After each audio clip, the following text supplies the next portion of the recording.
not a crime of passion, but of transaction. They see people purely as opportunities.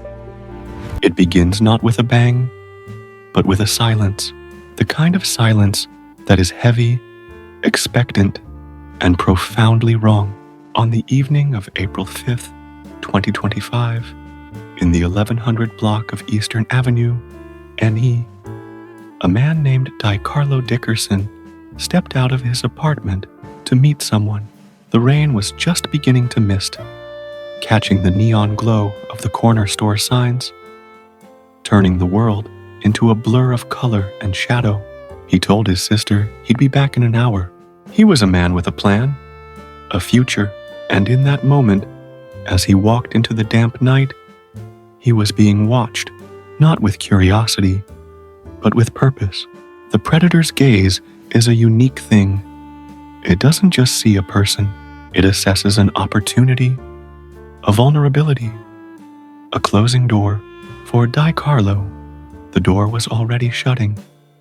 This is the story of a life interrupted, a community rattled, and a killer who hid in the most obvious place of all, plain sight. It's a maze of digital ghosts, fractured alibis, and a single critical mistake that would unravel a carefully constructed facade. But at its heart, it is the story of DiCarlo, a young man whose name would become a headline, a case number, and a cry for justice in a city all too familiar with loss. To understand the void DiCarlo left, you must first understand the world he inhabited. Eastern Avenue is an artery of Washington, D.C., a pulsing, diverse corridor where lives are lived in close quarters. It's a place of striving, of families working double shifts, of the scent of carry-out food mixing with the exhaust of buses. DiCarlo was a fixture here, 24 years old, with a laugh that his friends describe as infectious. He worked at a local auto body shop, his hands often smudged with grease, his dreams far cleaner. He was saving for a better apartment, talking about taking classes at the community college. He was, by all accounts, the good son, the reliable friend, the neighbor who would help you carry your groceries. His mother, Cynthia Dickerson, a nurse with weary eyes and an unwavering faith, now embodies the community's shattered heart. Her living room became a shrine, her quiet demand for answers becoming the story's relentless moral engine. The investigation began with the chillingly mundane, a missing persons report. But the unease was immediate. DiCarlo wasn't the type to vanish. His phone went straight to voicemail. His social media, usually a stream of memes and photos with friends, fell silent. For 48 hours, the Metropolitan Police Department worked the angles. Friends, associates, last known whereabouts. The break came from a city traffic camera, its unblinking eye capturing a fragment of the truth. It showed DiCarlo, head bowed against the rain, getting into a dark-colored sedan. The vehicle's plates were muddy, obscured. It was a ghost. The investigation had its first tangible clue, and it led directly into a wall. The pressure mounted. Cynthia Dickerson held a press conference, her voice trembling but firm, pleading for anyone with information to come forward. The community organized search parties, their flashlights cutting through the night, a desperate constellation of hope against the immense darkness. And then, another break. A forensic download of DiCarlo's phone, recovered from cloud data, revealed a series of encrypted messages. They were brief, logistical, a meeting, an offer, a transaction. The persona on the other end was confident, professional. They used the language of opportunity. This was the lure, and the digital trail, though carefully scrubbed, left a faint echo. It pointed toward a man named Julian Croft. To the world, Julian Croft was unremarkable.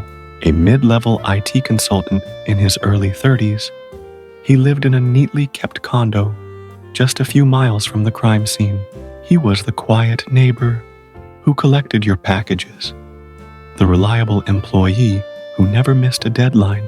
His social media presented a curated image of mild-mannered normalcy, photos of hikes, a well-groomed cat, opinions on the latest streaming shows. This was his persona, a camouflage of averageness, so perfect it was almost invisible. But beneath that placid surface, investigators would uncover a different man entirely, a man with a deep-seated resentment, a pathological need for control, and a history of financial schemes that operated just below the legal radar. His method wasn't brute force, it was psychological manipulation. He identified needs, quick money, a business opportunity, a discrete connection, and he presented himself as the solution. He built trust through a facade of competence and calm. The psychology of Julian Croft is a dark puzzle. He wasn't a known violent offender. His crimes, until now, were financial. So what drove him to cross that ultimate line? The prevailing theory is one of escalating predation. That DiCarlo was not his first target, but his first fatality.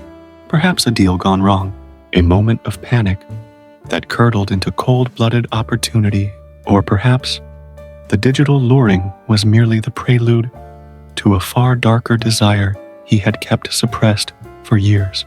The theft of a life was the ultimate transaction, the ultimate assertion of power.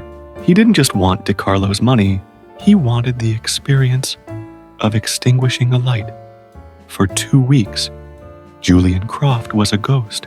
He cooperated with police initially, expressing generic concern when asked about DiCarlo. He had an alibi, flimsy but technically unbreakable. He claimed to be home, alone, working on his computer. The digital forensics team hit wall after wall. Croft was, after all, an IT professional. He knew how to cover his tracks.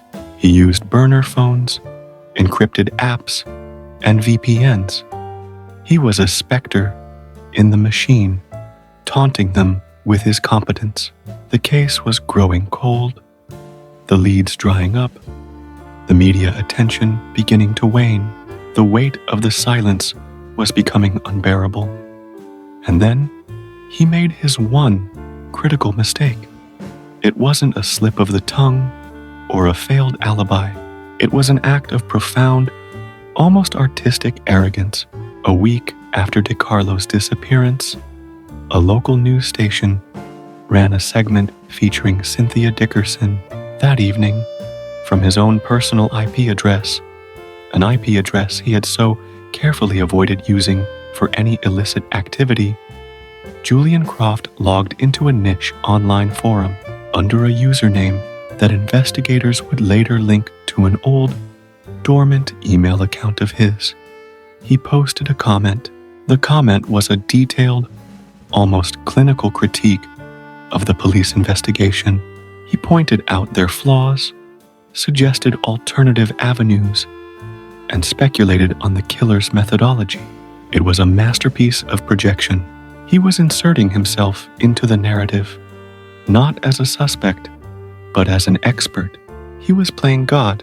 It was his signature, left at the scene of the crime, written in ones and zeros. That comment was the key that unlocked the entire investigation. Digital forensic analysts, armed with a warrant, descended on Croft's life. They tore apart his hardware, his cloud storage, his financial records. They found the encrypted partitions, the hidden files. They found transaction records matching the amounts discussed with DiCarlo. And finally, they found the photographs, not of the act itself, but of the aftermath.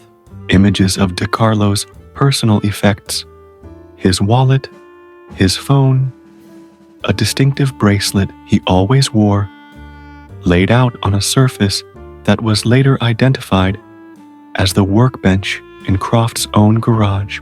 It was a trophy case, a digital memorial to his own perceived cleverness. The arrest was swift and quiet. There was no dramatic chase, no struggle.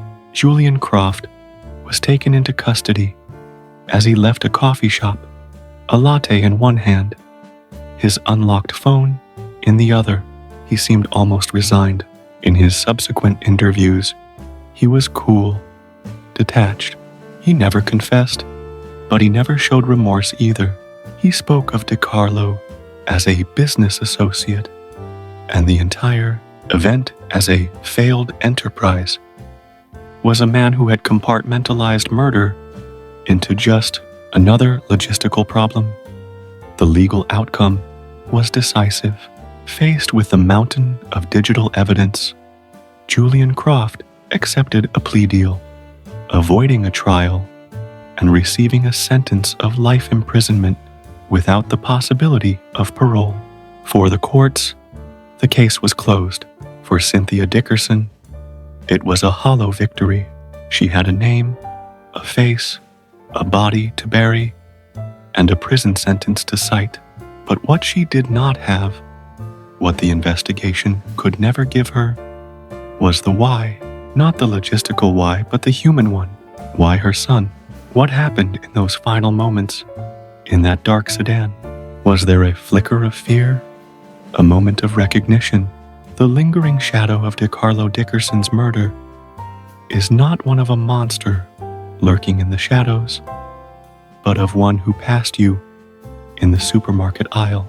It's the unsettling truth that the most dangerous predators are those who have learned to mimic humanity perfectly.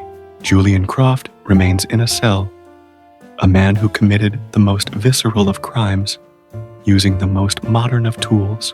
But the full truth of that rainy April night remains locked inside him, a final, unsolvable encryption. The case file may be stamped closed, but the echo of that single, heavy silence, the silence after DiCarlo closed the car door, that echo remains, haunting the edges of this story and of a mother's memory forever. If you found this story haunting, don't stop here. Watch our next case, where another hidden truth finally comes to light. This is not a crime of passion, but of transaction. They see people purely as opportunities.